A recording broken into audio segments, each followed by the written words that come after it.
Hi folks, Dr. Robert Barrington here with some more nutrition advice. Now, I wanted to do a video on vitamin D bioavailability, and I wanted to look at the bioavailability of vitamin D with respect to the vitamin D binding protein.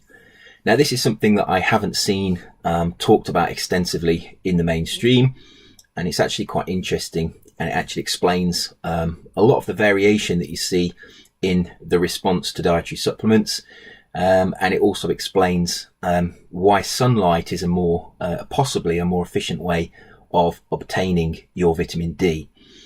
So firstly, what is the vitamin D binding protein? Well, the vitamin D binding protein is a protein that's produced by cells. It's a transport protein. It carries the vitamin D in the blood. Now, the reason that vitamin D requires a transport protein is because vitamin D is a lipid. It's lipid soluble, and the blood is a water soluble medium, and therefore the vitamin D doesn't dissolve in the blood. And that makes it very difficult for the blood to transport the vitamin D efficiently around the body. So what the body does to get around this problem, and this isn't just the case with vitamin D, it's the case with all lipid soluble chemicals. So cholesterol is transported in proteins as well. Triglycerides are transported in proteins. What the body does, it creates a protein, and that protein increases the solubility of the vitamin D, and it allows it to be transported around the body. Now, there's something else that's quite interesting about transport proteins. The fraction of the lipid that is usually bound to the transport protein is usually not able to take part in metabolic activity. If you think of the transport protein as a storage vessel for the lipid, so in this case we're talking about vitamin D being bound to the vitamin D binding protein. When the vitamin D is bound to that protein, it's not available to take part in any metabolic activity because it's bound to the protein and it's trapped in the blood. And it's also not available to be broken down and excreted. So these proteins are very interesting, and this kind of storage capacity that these proteins have, particularly relating to the vitamin D binding protein, explains some of the biochemical individuality we see from supplementation of vitamin D, and it also explains why sunlight is possibly a better way, a more efficient way of obtaining our vitamin D. So the first way that the vitamin D binding protein can affect bioavailability is based on the way that different people have different variations of the vitamin D binding protein.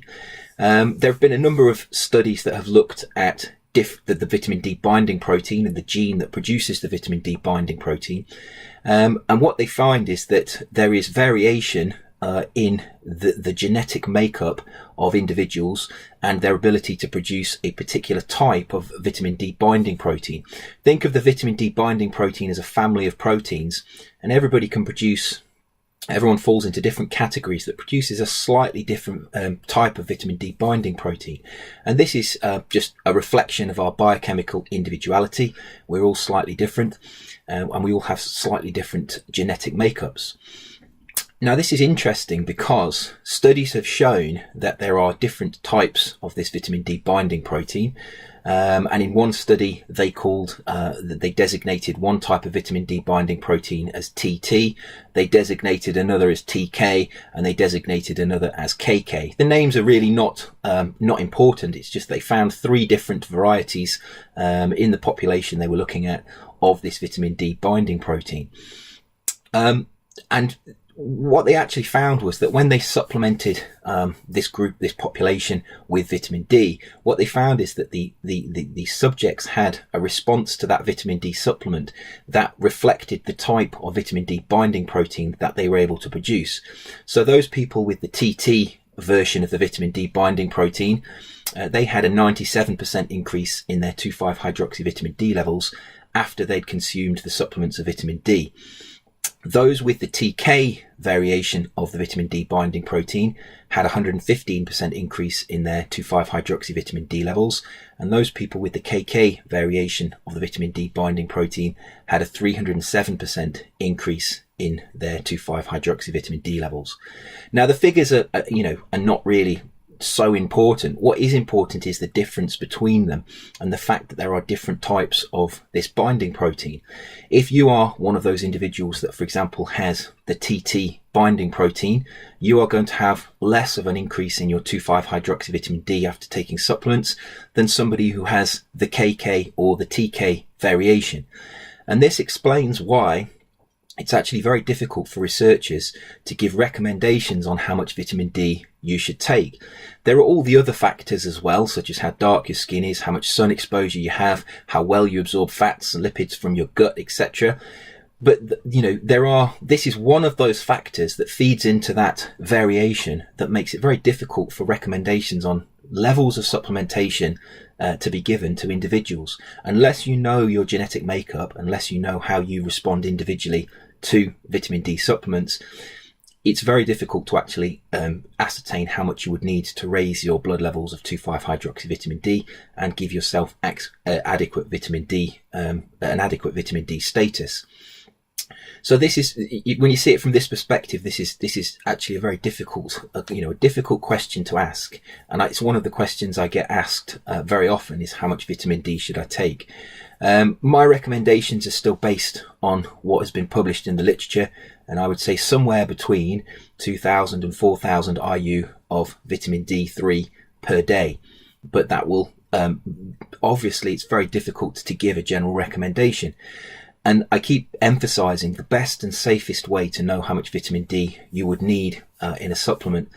Really the only way to know is to actually have a blood test after you've taken the supplement to see how your blood levels of 2,5-hydroxyvitamin D have responded. And that's effectively what this research did. They gave some supplements, they looked at the response, and then they analysed to see what the genetic makeup was, what the genetic makeup of the individuals were. So that's one aspect of the vitamin D binding protein that's actually quite interesting. It's not fully understood how this would relate, why this causes the change in 2,5-hydroxyvitamin D levels. The implication from the researchers was that the different types of vitamin D binding protein may actually have different affinities. So they might bind vitamin D. One type might bind the vitamin D more tightly than another, and therefore that might affect the amount of vitamin D that was available for metabolic activity. Because remember, when the vitamin D is bound to the vitamin D binding protein, it's effectively trapped in the blood. It can't go into the cells and it can't have metabolic activity. It has to be free in the blood. There is a small amount of vitamin D and its metabolites that are actually in free form in the blood. They're not bound to anything, and that's the vitamin D that can get into the cells and actually have an effect. And that's also the vitamin D that can get into the liver and be hydroxylated again, and ultimately broken down and excreted. So how tightly the vitamin D binding protein binds onto the vitamin D will affect not only how much free vitamin D there is in the blood and how much is available to the cells, and how readily that vitamin D binding protein will give up the vitamin D to allow it to go into the cells. And it will also affect how quickly that vitamin D gets broken down and metabolized and excreted. So that's the first thing to say about the vitamin D binding protein. There's nothing practical I can tell you really of what you can, of what practical application this has, because unless you have a genetic test to see which of these, different types of vitamin D binding protein you have, it's not really helpful information. But I did want to explain why it's so difficult to make recommendations on the amount of vitamin D you need. This is one of those factors that affects how you respond to your vitamin D supplements. Another aspect of the vitamin D binding protein that's actually very interesting is that it might actually explain differences in the efficiencies between cutaneous sunlight produced vitamin D and the vitamin D that we get in our diet, for example through supplementation. Now, to explain how this works, you have to understand the background of how the vitamin D gets from its point of origin to the liver, where it's hydroxylated and becomes 2,5-hydroxyvitamin D, which is one of the active forms. It's the active metabolite that is the precursor to 1,2,5-hydroxyvitamin D, that is ultimately the hormone that has biological effects. So 2,5-hydroxyvitamin D is a very important hormone. And we really need to understand how the vitamin D, the parent compound, gets to the liver and becomes the 2,5-hydroxyvitamin D. If you take a supplement of vitamin D, that supplement will be consumed. It will go into your through your stomach to your small intestine, and along with all the other fat, the vitamin D will be emulsified. It will pass into the enterocytes, and then it will be packaged into something called a chylomicron. Now, these chylomicrons are just general protein particles that contain all of the lipids that you would have in your gut. So they'd contain triglycerides, phospholipids, vitamin E, vitamin D, vitamin A. All of the lipid-soluble compounds, cholesterol as well, will be packaged into them. They will all be packaged into chylomicrons. The chylomicrons are then absorbed into the lymphatic system. Then they pass into the blood. Once they're in the blood, they will travel around in the blood for a reasonably short amount of time, so minutes to hours. And during that time, they will give up some of their lipids to tissues, quite often adipocytes. And this is why we store a lot of vitamins, for example, in our adipocytes, because some of the vitamins in these chylomicrons are passed straight into the adipocytes, which is good because that then acts as a store of the vitamins in the future. So some of the vitamin D, some of the cholesterol, some of the vitamin A will be passed into cells. What's left of the chylomicron containing its remnants of vitamin D, however much there is left in the chylomicron, will be taken up by the liver. The chylomicron is degraded and all of the lipids are released into the liver. And then the vitamin D will be hydroxylated, so it'll become 2,5-hydroxyvitamin D, and then it's sent out into the blood attached to the vitamin D binding protein. That then becomes your pool of 2,5-hydroxyvitamin D, and how efficient you are of getting that vitamin D from the gut to the liver to hydroxylate it back into the blood will reflect how much of a rise in 2,5-hydroxyvitamin D that you have. Now, the important thing to know here is that chylomicrons don't stay in the blood for very long. Some of them are only in the blood for minutes. They may stay in the blood for hours depending on metabolic activity, but generally we're talking about minutes. The body is very quick at breaking down these chylomicrons, getting to them to the liver, and then getting them out into the blood. So dietary sources of vitamin D are quite rapidly sent to the liver and quite rapidly hydroxylated, and this causes quite a large and rapid increase in the amount of vitamin D that appears in your blood as 2,5-hydroxyvitamin D after you've eaten the vitamin D. If we look at the way that the vitamin D is transported from the skin to the liver, it's a very different system. Instead of using chylomicrons, the body uses mainly albumin and the vitamin D binding protein.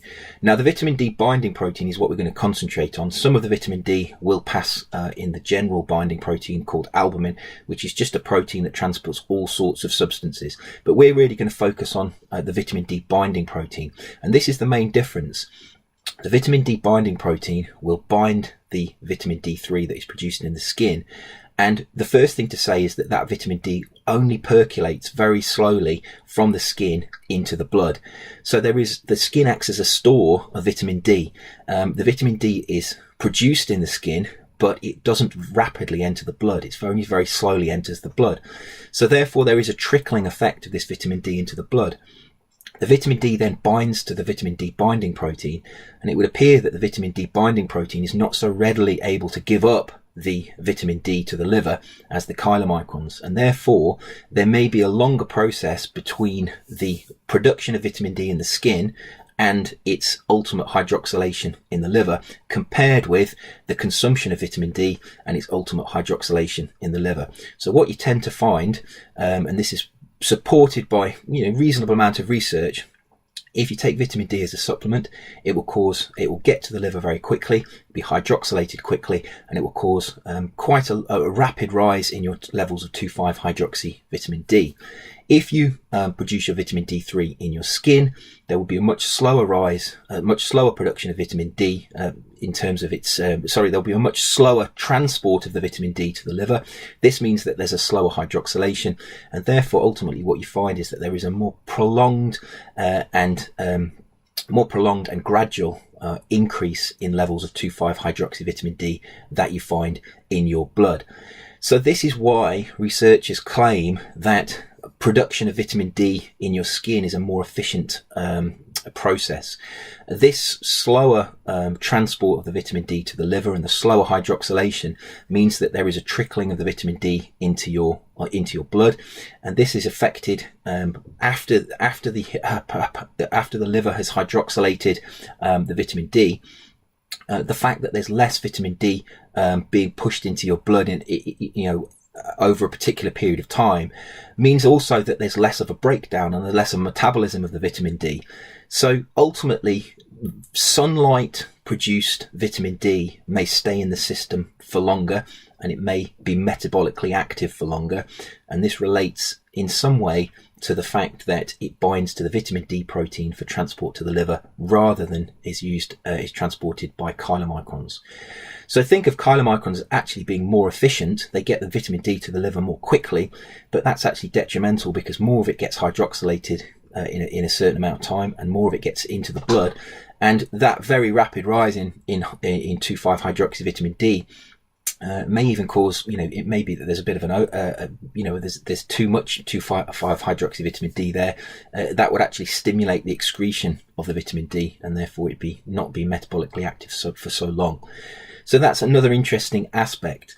Now, the vitamin D binding protein is obviously very important, but another very interesting comparison that's been done in the research is what they've done is they've given people depot injections of vitamin D. So they've tried to recreate the creation of the synthesis of vitamin D in the skin by injecting vitamin D into people intramuscularly or into people's skin. And what you actually find when they do that is, what you might expect is that the rise in vitamin D would be slow, like the subcutaneous production of vitamin D, but it's not.